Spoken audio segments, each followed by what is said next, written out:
So the big question on everyone's mind when it comes to acquiring a 3D printer is, will it print money? And this is not quite what I mean. Hopefully not what everyone's really thinking, but we're actually trying to answer is, will my 3D printer provide enough value to my company, to my operation, to justify its purchase? And as business owners and or engineers, we like quantitative answers to these types of questions. So a great way to answer this is through ROI and PVP analyses. I think ROI is a term many of us are familiar with. It stands for return on investment, and it's a handy metric used to determine if an investment is going to be profitable. ROI is essentially confirming if the saying, you have to spend money to make money, is actually true for a purchase. Now, there are two types of ROI. You have expected and actual. Expected ROI analyses are the type I think most are having to perform to justify purchasing, say, a 3D printer, because there are some unknowns and assumptions that have to be made. The formula for ROI is pretty basic. You take the expected value of your investment, subtract the cost of the investment, and then you divide all that again by the cost of the investment. And because ROI is expressed as a percentage, we then multiply that result by 100. We'll end up with a positive ROI if the investment value is greater than the investment cost, which means the investment is profitable. On the other hand, if the investment value is too small, then we'll generate a negative ROI, which represents an unprofitable investment. Now let's look at ROI through the lens of an equipment purchase like a 3D printer. The investment cost is obviously the fixed cost of the printer system, but how do we determine the investment value? Well, fortunately, like the formula for ROI, the formula to determine investment value is also pretty basic. It's simply just the cost to do things currently minus the cost to do things with the new equipment.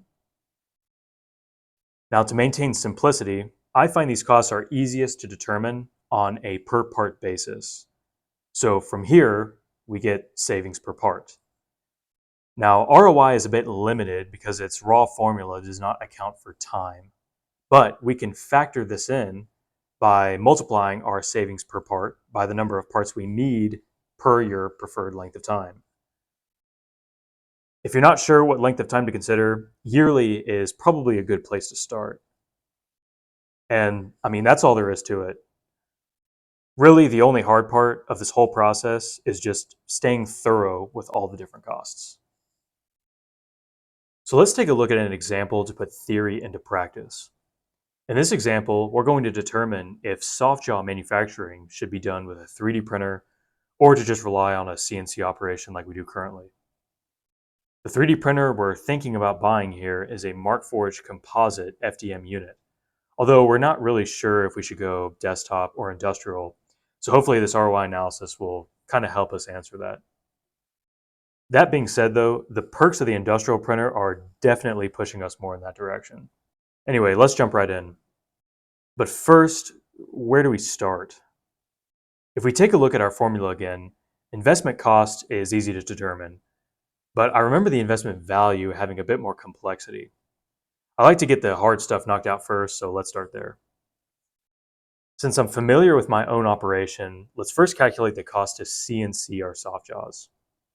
The cost can be broken down into cost of materials, electricity, labor, as well as the potential profit we lose by having a CNC machine tied up that could be producing parts we sell. These hidden costs are pretty sneaky, but are really important to identify. Oh, and I want to preface this before we go any further. I'm not a machinist. The values I use in this example are what I like to call engineering estimates. So bear with me there. Anyways, for materials, currently we use Delrin square bar stock to CNC soft jaws that hold parts for final milling operations, like this bearing housing. The cost of materials to CNC this soft jaw set is $36.50. Not too bad. Next, let's determine the electrical cost to run our Haas VF2. Given the power, the electrical rate, and the setup and machining time, we're looking at a cost of about $18.17. Now we have to pay a machinist to program to set up and attend to the cell. So that's $458.94. And lastly, the money lost by not using this CNC machine to produce revenue generating parts is $259.98. So, with all those costs, let's jump back to our formula. All we need to do now is take those costs and just plug and chug. Add all these up, and we get our total cost to CNC at $773.59 for each Softjaw set. We're almost done here. Our next step is to add up all our costs like we just did, but for the 3D printer. The great thing with 3D printer slicers is that the information we need to determine our costs is super easy to get. Material costs come straight from the slicer, and our print time, which will determine our electrical cost, also comes straight from the slicer. Lastly, the time it takes to remove supports and clean up any areas comprises our labor cost. Since 3D printers are automated, there is no programming required, no tending to the machine or anything, so our labor costs are super low. And just like we did with the CNC costs, we're going to add up all the costs associated with 3D printing, and that's going to get us a grand total of $38.86 per Softjaw set. Now, it's time for the final stretch. To get our investment value, we need to subtract the total 3D printing costs from our total CNC costs. $734.73 in savings per Softjaw set is great. Next, we need to get our savings over time to help with the ROI analysis. We know that our company tends to either produce or replace about 10 of these Softjaw sets per year, so let's multiply our savings per set by 10. And at this point, we're ready to calculate our ROI.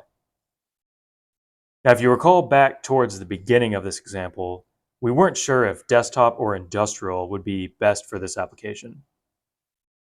Coming in at a lower price point, let's start by looking at the overall cost for the Mark II, Markforged's flagship desktop printer. With all our variables known, it's time to plug and chug. For this example, we're looking at a negative 61.3% ROI in the first year. So you might be thinking, wait, doesn't a negative ROI mean this purchase is not profitable?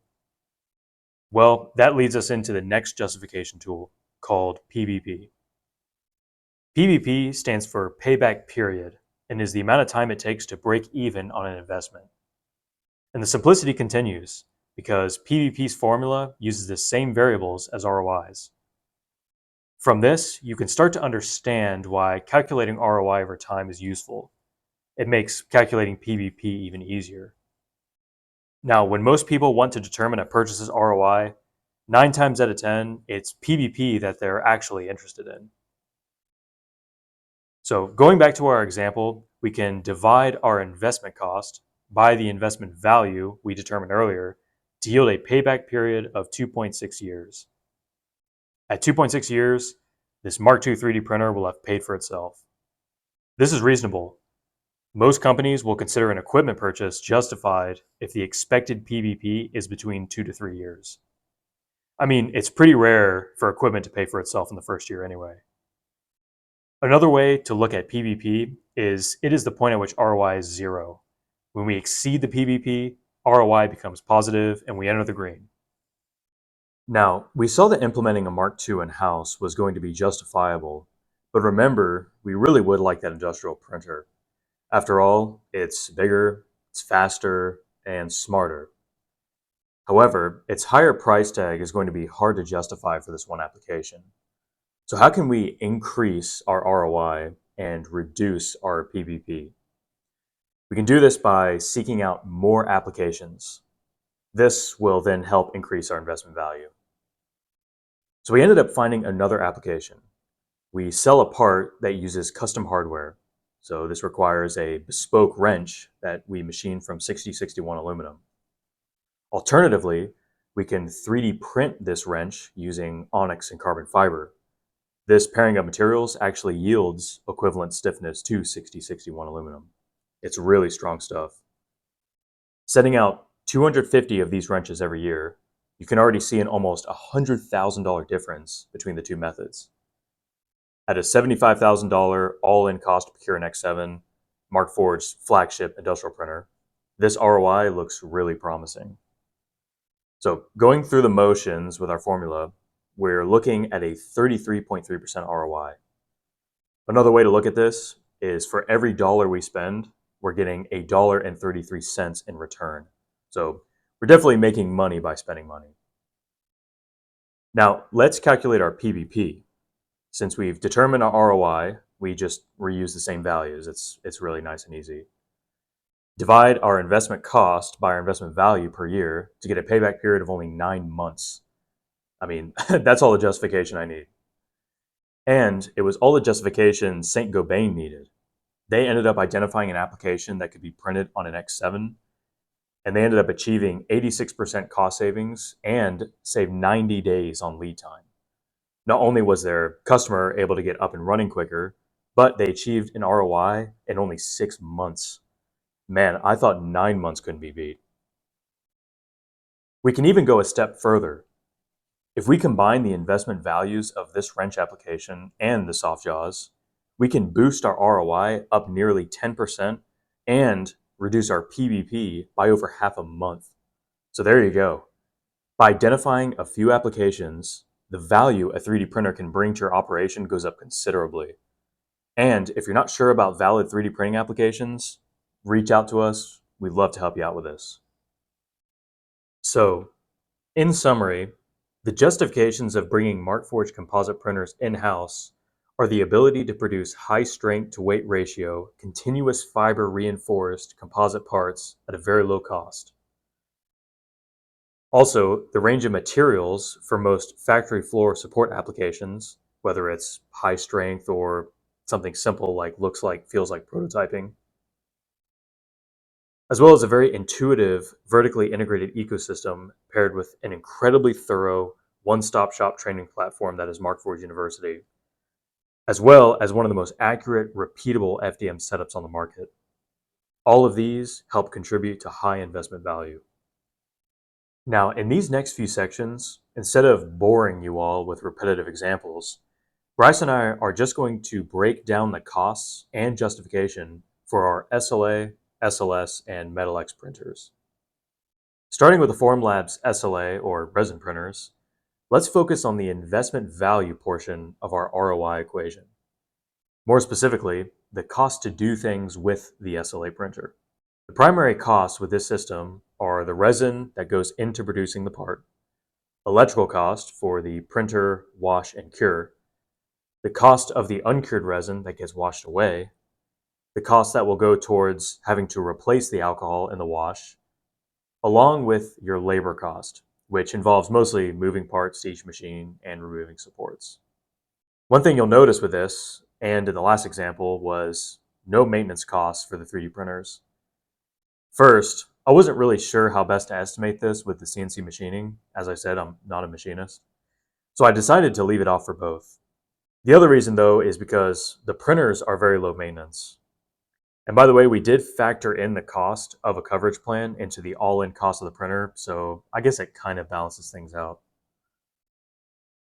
Now, I know it looks like there are loads of costs here, but two things to note. One, these costs are pretty minimal, especially the middle three. Second, Formlabs resin printers are very affordable. They fill a niche that really no other resin printer manufacturer occupies. Smack between the hobbyist and high-end industrial printers, Formlabs printers are the sweet spot between affordability and ease of use. All these factors result in high ROIs and short PVPs, even on comparatively lower value applications.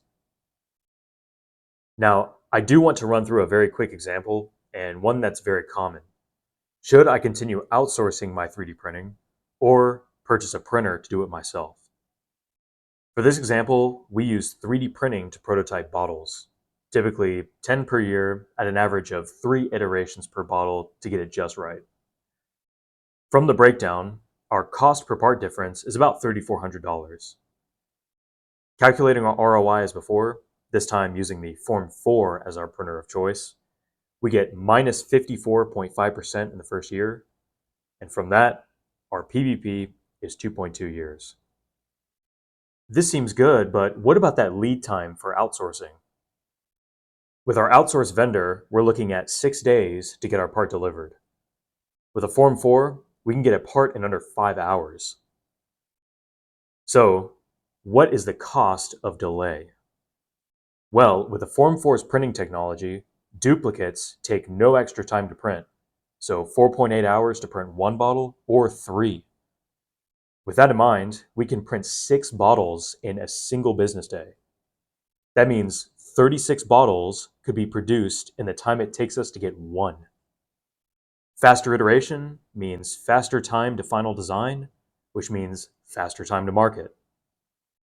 On that note, every day we wait for our prototype to arrive is a day lost that could be spent producing these bottles en masse. So really, this delay could impart 3 to 5 times our initial annual cost. Now we're looking at a much higher ROI and a PVP that's over 3.5 times shorter. So, in summary, how do I justify acquiring a Formlabs resin printer? Well, this is probably the easiest question to answer. For starters, Formlabs offers the lowest cost professional resin printers on the market. I stress professional because professionals are using these printers as a tool, so they need to be easy to use, and they are very easy to use. Also, of all the departments at Formlabs, I'd be willing to wager that their materials department is their most well-funded. With over 40 industrial-grade resins, there aren't too many applications these resin printers can't solve. And unlike FDM and SLS, SLA is going to get you unbeatable surface finish on parts that are also very dimensionally accurate. And I didn't mention this with the Mark Forged, but of course, on top of this, you also get our first-class tech support and training, so you're never stuck on an island by yourself, scrambling to get what you need from these printers. As I mentioned before, even small, low-value challenges and applications see rapid ROI with Formlabs resin printers. Well, I think you all have listened to me drone on for long enough, so I'm going to pass it over to Bryce and let him talk about ROI and justification for SLS and Metal X. All right, thanks, Joe. So Joe did a great job going through our ROI definitions, and we've seen how it applies with FDM and SLA examples, and now we've also seen how it applies with printing in-house and how it compares to outsourcing. But one thing we haven't touched on much so far is how ROI can be affected by part quantities and how we can take advantage of different production strategies to improve our ROI. And we can typically do this by getting the best cost per part and the most parts per year. The technologies where planning and quantities make the biggest impact is with the Markforged Metal X and the Formlabs Fuse SLS printer. And a little bit of planning can go a long way towards getting the most out of these machines. And so we'll go ahead and we'll start with the Metal X printer, where applications here are probably one of the more niche areas that we work in, but it can also be one of the most interesting because the problems that the metal solves might not even be possible with another method. And so that really breaks our ROI formula before it starts. But ignoring that for now, I'll give you a quick intro to this system so we can talk about strategizing for the process. And the strategies I'm going to go over are specific to this printer, but it should give you a good idea of what to look for in other systems as well. So again, a quick intro. This is a 3-part system. We're going to print using the printer. It's a FDM essentially, but we've got metal powder, plastic, and wax. And once we're finished printing, we put it in this wash with a solvent, and then we sinter our part. And once it's been fired in the oven, we can go ahead and take it and use it for our final part. So with that basic understanding, let's go ahead and we'll start by breaking down the costs as we have before. And at a glance, it's pretty similar to what we saw with the SLA printer. So we've got our part cost, we've got our electrical cost, we've got solvent, we've got labor, and this is where it starts to differ. Now we've got this gas cost for sintering. And the gas cost is interesting because it's the same for an entire sinter run, whether there's 1 part or 10 parts in there. And so you can make a big difference on your cost per part And so that's where we can start with optimizing this process. And so the first step to this is just by finding out how many parts we can fit into the sinter at one time. And we'll start by getting our printed part dimensions from the slicing software. And the reason we get it from the slicing software is because parts are actually scaled up about 20%. And so this accounts for shrinkage that happens during sintering. And the software plans for all this automatically, but we just want to make sure we're using those sliced part dimensions instead of our CAD file because it will be a bit different. So once we have the part dimensions, we can start to compare that to the different types of sinters and configurations out there. So there is a larger sinter 2 and a smaller sinter 1. And within the sinter 2, there is a single layer plate. And so if you have larger parts, you can use that, or this double layer plate for multiple smaller parts.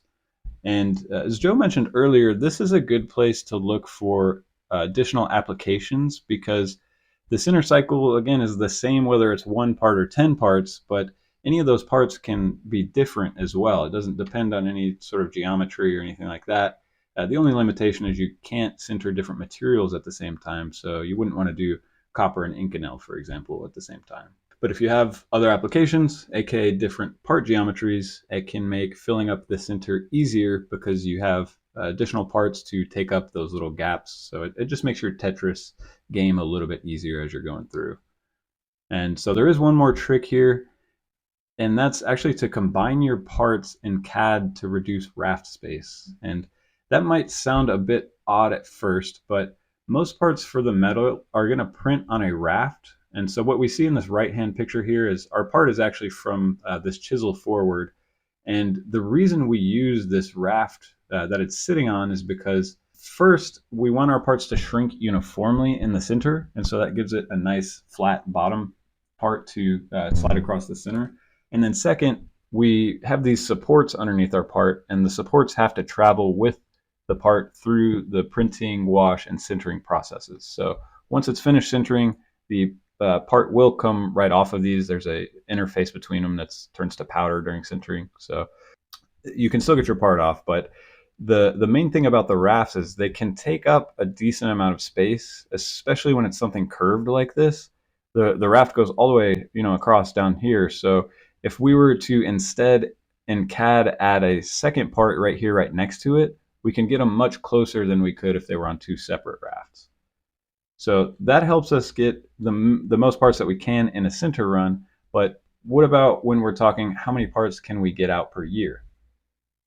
And that's where scheduling comes in, which is a very big piece of maximizing our output, especially with the metal, because each step of this process can take quite a while.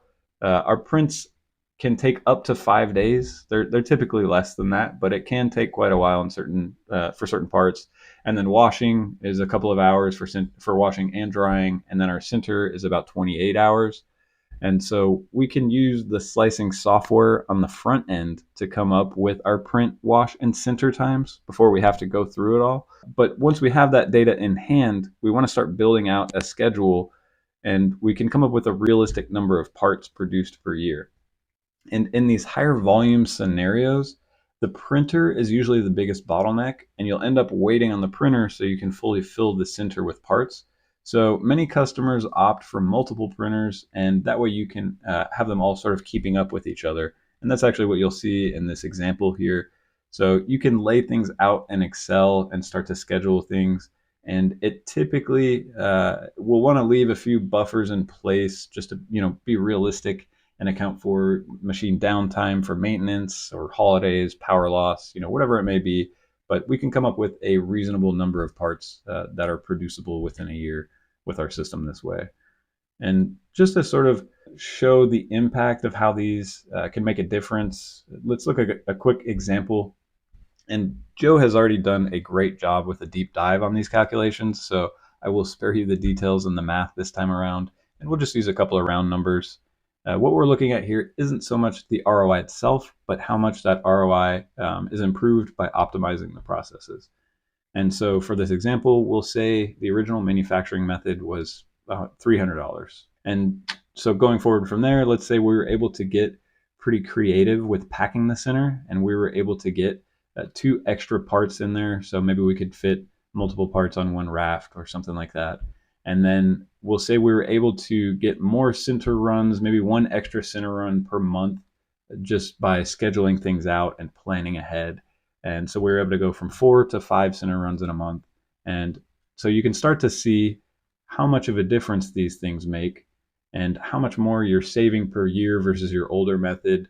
And even bigger than that, we can pay this machine off in almost over a full year more quickly just by making a couple of little small tweaks to optimize our systems our workflows as we're going through it.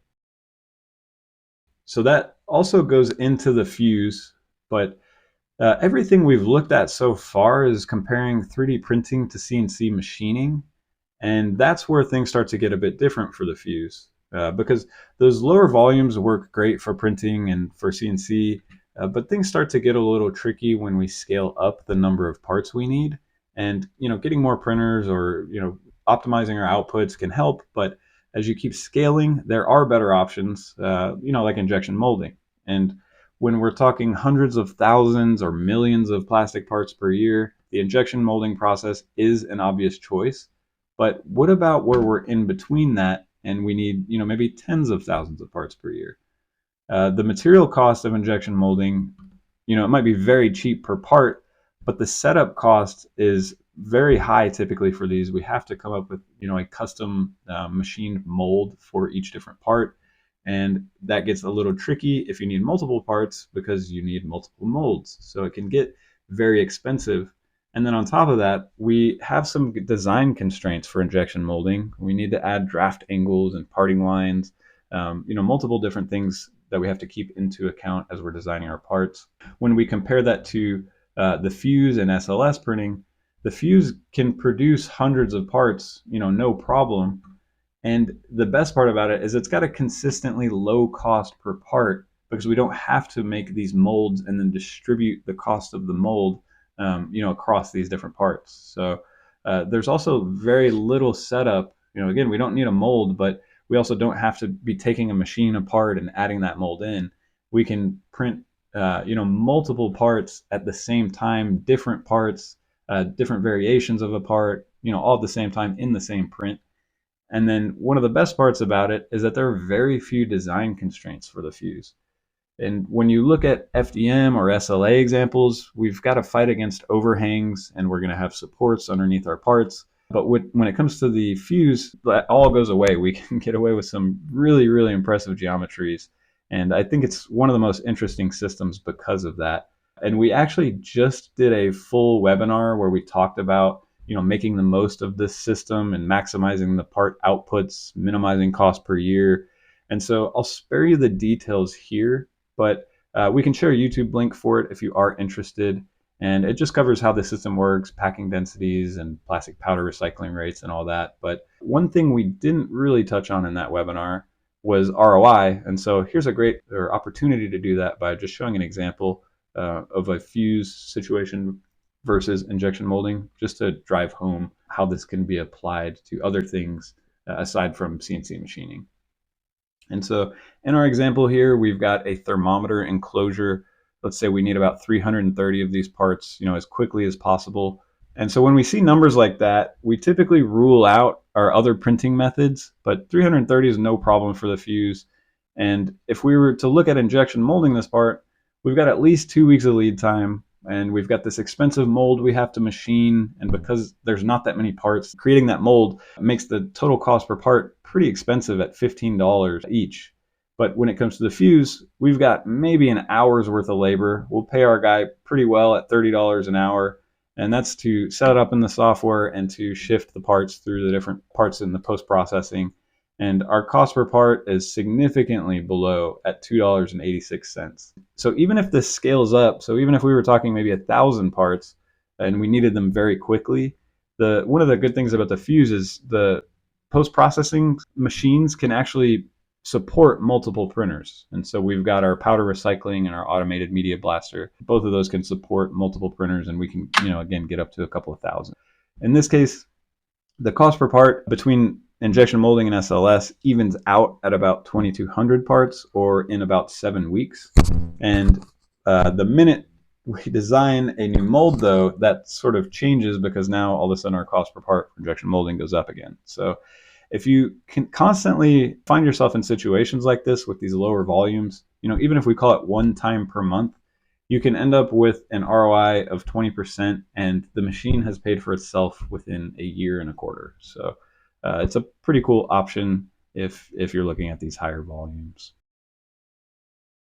Hopefully by now you can start to kind of see that there's not exactly a cut and paste option for calculating 3D printing ROI, since everyone's costs and parts and machines will be different. Our goal today was really just to give you a reasonably good overview of where to plug in your numbers and how to start building this thing for ballpark calculations. But we're always here to help you build out this formula for your specific application. So please feel free to reach out to us if this is something you're interested in. We're always happy to go through it. In the meantime, we really appreciate you sticking around and hanging out with us today. And we'll go ahead and we'll stay here for some questions. But thanks again for your time, and everyone have a good rest of your day.